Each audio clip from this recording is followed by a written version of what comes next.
Well, hello there. Welcome back to the channel. My name is James, and here at 20th and 21st Movies, we are about all things cinema. Well, I am looking forward today to continuing the discussion around this very exciting film that is coming out in just a few weeks as of the time that I'm recording this video here in early September. This is a movie that's coming out on October the 22nd, and it's from director Denis Villeneuve, and that is Dune. This is the 2021 adaptation of the 1965 Frank Herbert novel that's coming out from director Denis Villeneuve. So director Denis Villeneuve is responsible for some awesome films that have come out in recent years, including Blade Runner 2049, which is a very worthy sequel to the original Blade Runner, Sicario, that starred Emily Blunt and Josh Brolin and Benicio del Toro, as well as Prisoner, starring Hugh Jackman and Jake Gyllenhaal. Some really gripping, incredible action, drama, science fiction thrillers that have come out in recent years that I have been thoroughly entertained by, and that gives me a lot of confidence in this upcoming film from this director. So I'm really excited about this film coming out, and I think the excitement is building around this Dune movie that's coming out in just a few weeks. So this 2021 version of Dune is coming out in theaters and on HBO Max on October the 22nd. And I am really looking forward to it. And I think a lot of folks are getting very excited about this film. This film, of course, stars Timothee Chalamet, Rebecca Ferguson, and Zendaya, along with an incredible supporting cast, including Josh Brolin, Oscar Isaac, Jason Momoa, Dave Bautista, and the list goes on and on. I think for me, the cast is one of the most exciting aspects of this upcoming film, and one of the reasons why I'm really excited about this film. I mean, the cast looks absolutely incredible. Now, we've seen many examples in the past where a star-studded cast doesn't necessarily guarantee the success of the film. And hopefully this will not be one of those examples, but everything that I'm seeing and that I'm hearing strongly indicates that this film will not disappoint, but we shall see. So I'm really excited about this cast, and I'm really looking forward to seeing their performances and just seeing how each character fits in the narrative of this film, how director Villeneuve handles each of the characters. We know that Timothée Chalamet's Paul is going to be the lead character in this film. He is the lead character in the Frank Herbert novels, and that will continue in this film. It'll just be interesting to see how much each of the other characters play in this film. Oscar Isaac is playing Paul's father from the Atreides family, and it'll be interesting to see his role in this film interacting with Timothée Chalamet's Paul. You've got Josh Brolin in this film. He's playing Gurney Halleck. Jason Momoa is playing Duncan Idaho. How much of a role do they play in this film? That'll be very interesting to see. So a lot to be excited for this upcoming film, just based on the actors alone. So as you may know, this latest adaptation of Dune has been recently screened at the Venice Film Festival this past week, just a couple of days ago actually. And the reviews coming out of the Venice Film Festival are mostly positive. I mean, the reviews are looking really, really good, including reviews from AV Club, Playlist, South China Morning Post, and several others that I'll put up here on the screen. Now, it's important to note that while most of the reviews have been positive and have spoken very well of Denis Villeneuve's vision for this upcoming film, not every review has been positive, including a review that came out from IndieWire from this screening, which calls this adaptation disappointing. So that's a dissenting voice in the chorus of positive reviews that you might want to be aware of. But I take the personal approach of, I don't want to read too many reviews for a film like this. I don't want to get too much in the weeds on everything that all reviewers are saying, because inevitably you're going to get some spoilers when you do that. So I try to just skim the surface of the reviews and just get a feel for, okay, are the reviews generally positive? Are they panning the movie? Does the movie look really good? Does it sound like it sucks? I mean, what's the general take on this film? The general take on this film, based upon the Venice Film Festival feedback, is double thumbs up, very positive. So that's really all I need to know to definitely be excited for what we're gonna get here in a few weeks. So the reviews are looking really, really good for this upcoming Dune film. So the reviews are very positive. The stars, of course, were impressive on the red carpet, including Zendaya and Timothee Chalamet. And so there's a lot of really good, positive buzz coming out of the Venice Film Festival. And in addition to the Venice Film Festival, over the last few weeks, there's been numerous articles have come out on this upcoming film. I mean, a ton of articles.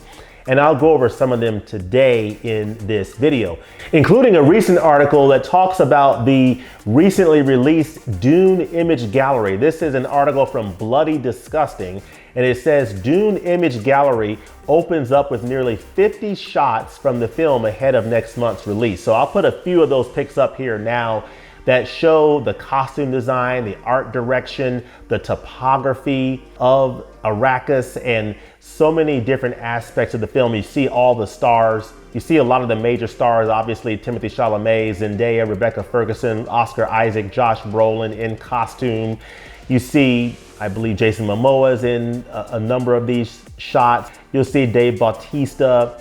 So this image gallery shows a lot of the stars, a lot of the scenery from this film, just gives you an idea of the grand scale and scope of this film, and just absolutely stunning photography in these images that you'll definitely want to check out. It's on bloodydisgusting.com. So those pictures in that image gallery look absolutely stunning. I love great photography, and those pictures look fantastic.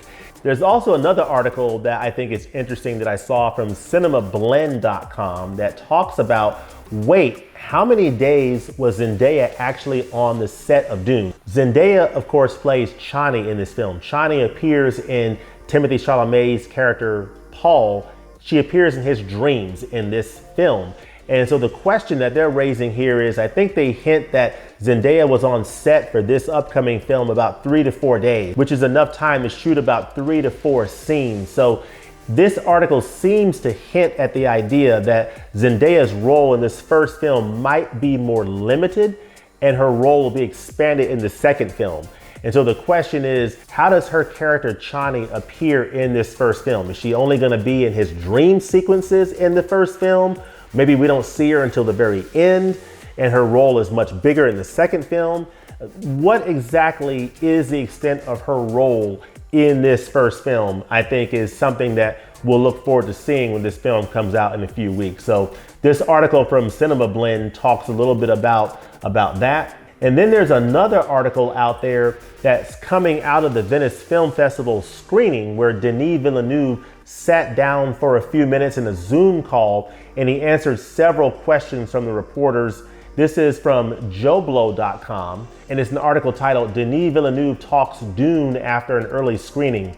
So in this interview, he's being interviewed by several folks in the media, and they're asking him questions about the film, including the adaptation process, whether or not the second film has been greenlit or not, the inspiration that created the impressive alien worlds of this film, on creating the score and working with Hans Zimmer, and several other aspects of the making of this film that I think is very fascinating that you'll want to check out. That's from joblo.com. There's also a really interesting article from screenrant.com that talks about how one Star Wars scene inspired Denis Villeneuve's Dune movie. It talks about the similarities between Denis' Arrakis, the desert world Arrakis, which Denis Villeneuve gained inspiration from the deserts of Mexico and the Middle East to realize his Arrakis, his desert world, and how that has similarities to Tatooine in Star Wars, George Lucas's epic, which George Lucas filmed the Tatooine scenes of Star Wars mostly in Tunisia and also in Death Valley in the United States. And this article talks about the similarities between the desert worlds in both of these sci-fi films. So that's definitely an article that you'll want to check out, because the scenes of Arrakis and parts of Dune really harken back and remind me of some of the scenes in Star Wars. And I believe that Star Wars' Tatooine topography in the desert landscape of Tatooine was inspired, I think, in part by Frank Herbert's 1965 novel. George Lucas gained some inspiration from that. So it's really interesting to see this shared inspiration among these artists, and just to realize that there's nothing that's really completely original in art, that there's inspiration drawn from different sources, and I think that's a really interesting aspect of this upcoming film to look out for. So there's a lot of exciting news and updates coming out about this upcoming Dune film from director Denis Villeneuve. Let me know in the comments below, what do you think about this upcoming film? Are you excited for this upcoming film? Are you looking forward to seeing Dune? If so, are you planning to see this film in IMAX on the big screen, on a regular screen in the theaters, or are you gonna watch Dune at home on HBO Max? Let me know that in the comments below. Also, let me know what other films are you most excited about seeing in the remainder of this year. There are some exciting films coming out in the remainder of 2021. Let me know which films you are most excited about seeing for the remainder of this year. Let me know that in the comments below. And lastly, let me know what physical media releases, if any, are you most excited about at the end of this year. For me, I'm really excited about 3 Criterion Collection 4K Ultra HD releases coming out toward the end of this year. Menace Society on 4K Ultra HD, Adam Sandler's Uncut Gems, and of course, Citizen Kane on 4K Ultra HD. I am very much looking forward to those 3 4K Ultra HD combo packs from Criterion coming out all on November 23rd. Let me know in the comments below what physical media packages you are most excited for toward the end of this year. As always, thanks for watching, and we'll look forward to seeing you next time at the movies. Peace.